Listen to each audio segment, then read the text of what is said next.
3 सितंबर 2022 Saturday मैं और नीतू लाल किला गए थे।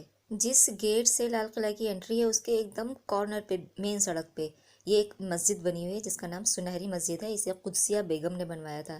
3 गुंबदों वाली ये मस्जिद अपने ज़माने में यकीनन सुनहरी रही होगी, हालांकि अब सुनहरी नहीं है। सुनहरी मस्जिद के बाद फिर हम बढ़े लाल किले की तरफ। ये सुनहरी मस्जिद और रेड फोर्ट के बीच का रोड है।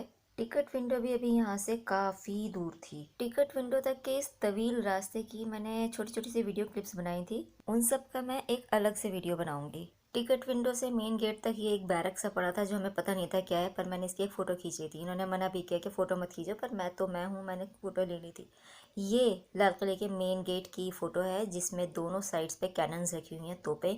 मेरी फ़ोटोज़ दोनों साइड्स की तोपों के साथ हैं। यहाँ मुझे ऋषि कपूर, नीतू सिंह स्टारर एक 80s की फिल्म का सॉन्ग याद आ रहा है। फिल्म का नाम था अनजाने में और गाने के बोल थे, दिल का रिश्ता जोड़ लिया है तुझसे ओ दिल्ली वाली, प्यार तेरा ले आया मुझ पे लाल किले की लाली, दे ताली मिली प्यार की आजादी, चट मंगनी ते पट शादी। ये पूरी फिल्म सर्कस बेस्ड थी और मुझे याद है हमारे बचपन में लाल किले के पीछे सर्कस अक्सर लगा करते थे और हम अक्सर सर्कस देखने के लिए लाल किले खूब आया करते थे। खैर, यहाँ हमने अंदर एंट्री ली। उसके बाद छत्ता चौक था। छत्ता चौक मतलब छत वाला वो बाजार जिसमें खरीदारी करने के लिए रॉयल फैमिली के लोग आया करते थे और इसको उस वक्त में बाजार मुसक्कफ भी कहा जाता था। उन दिनों तो इसमें ऊपर नीचे दोनों तरफ, जो ऊपर खाली दिखाई दे रहा है ना, यहाँ पर भी दुकानें हुआ करती थी, लेकिन अब नहीं है। खैर, यहाँ से मैंने सोचा था कुछ नहीं खरीदूंगी, लेकिन फिर भी ये वाली शॉप देख रहे हैं, ये आगे सबसे आगे पेन्स रखे हैं। मैंने चारों बच्चों के लिए यहाँ से एक एक पेन खरीदा था। हालांकि जब मैंने उन चारों को ये गिफ्ट किए पेन, तो अर्श, आयशा, आयत और हम चारों ने कहा कि उनके स्कूल में फैंसी पेन्स अलाउड नहीं है। तो मैंने कहा मत लो, लेकिन उन्होंने कहा नहीं, पेन तो चाहिए। फिर भी मैं पहले भी इन चारों को कई सारे फैंसी पेन्स दे चुकी हूँ, लेकिन तब तक मुझे ये नहीं पता था कि इनके स्कूल्स में फैंसी पेन्स अलाउड नहीं है। अब पता चल गया, तो अब मैं आगे से इनके लिए कोई फैंसी पेन नहीं खरीदूंगी। हो सकता है यही पेन्स बादशाह शाहजहां के बसाए हुए छत्ता बाजार से खरीदे गए आखिरी ऐसे पेन्स हों, फैंसी पेन्स, जो मैंने इन बच्चों को दिए हों।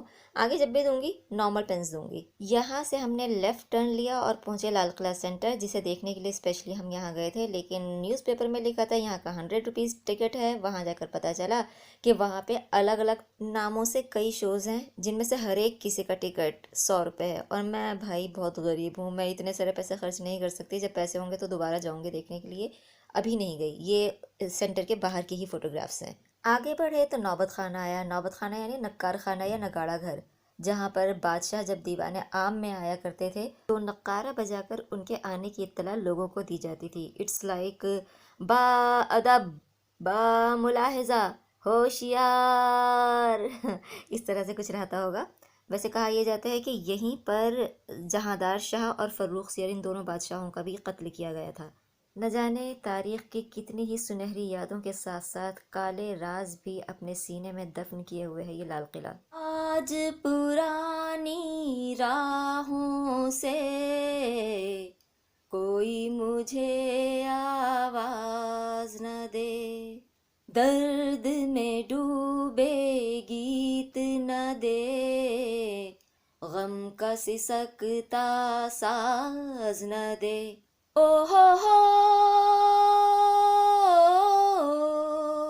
फिर पहुंचे हम दीवाने आम, जहां आम लोगों के साथ बादशाह दरबार लगाया करते थे। और ये वो जगह है जहां बादशाह का तख्ते ताऊस रखा रहता था, जिसमें दुनिया का सबसे कीमती कोहिनूर हीरा जड़ा हुआ था, जिसे एक वक्त में नादिर शाह लूट कर ले गया। उसके बाद आज तक वो इंग्लैंड में है। अब तो बस यही है कि ना बादशाह है, ना तख्त है, ना ताऊस है, ना कोहिनूर है। अगर कुछ बाकी है तो वो लाल किला है। लाल किले में ये जो जालियां दिखाई दे रही हैं आपको, उस दिन बहुत ज़्यादा गर्मी थी, लेकिन इस जगह खड़े होकर के, यानी कि दीवाने आम में खड़े होकर, ज़रा भी गर्मी नहीं लग रही थी। ये मुगलिया आर्किटेक्चर का कमाल है। इतनी अच्छी वेंटिलेशन थी। मैंने खास तौर पर यहाँ पे ये फ़ोटो खिंचवाई थी इसीलिए। हवा के साथ साथ, अरे रे रे, घटा के संग संग संभलना, ओ साथी चल, मुझे लेके साथ चल तू, यूं ही दिन रात चल तू, संभल मेरे साथ चल तू, ले हाथों में हाथ चल तू, ओ साथी चल। दीवाने आम के बाद हम आए हयात बख्श बाग में, जो चार बाग पैटर्न पर बसाया हुआ बाग है और जो उस वक्त बहुत खूबसूरत था। आज वहाँ कुछ भी नहीं बचा हुआ है। ये पेड़ मुझे बेहद खूबसूरत लगा, उसकी जड़ों ने मुझे इतना मुतासिर किया कि मैंने एक फ़ोटो यहाँ पे खिंचवाई।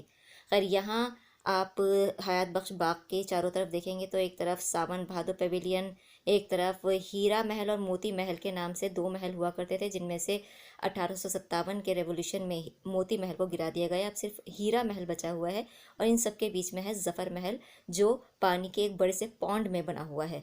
हयात बख्शने वाला बाग, हयात बख्श बाग।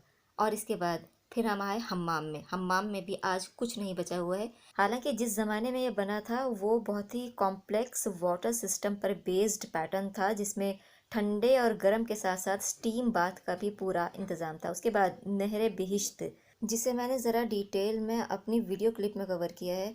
इसे देख के मैं बहुत इम्प्रेस हुई भाई, क्या दिमाग था उन लोगों का। उसके सिर्फ एक ओवरव्यू से ही इस बात को इमेजिन किया जा सकता है कि जिस वक्त वो अपने ओरिजिनल रूप में रही होगी, वाकई वहाँ पर रहते हुए बिहिश्त का सा मज़ा आता ही होगा। वहाँ से फिर हम गए मुमताज़ महल, जो बादशाह शाहजहाँ की बेगम मुमताज़ के लिए बनाया गया था और साथ ही असद बुर्ज भी वहाँ पर था। वहाँ से निकली तो बाहर एक गुंबद पे बैठे हुए ढेर सारे कबूतर दिखाई दिए मुझे। इनके साथ मैंने एक फ़ोटो खिंचवा ली क्योंकि इन्होंने मुझे बहुत फैसिनेट किया।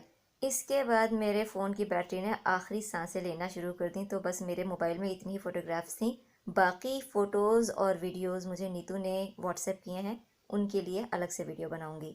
अल्लाह हाफिज़।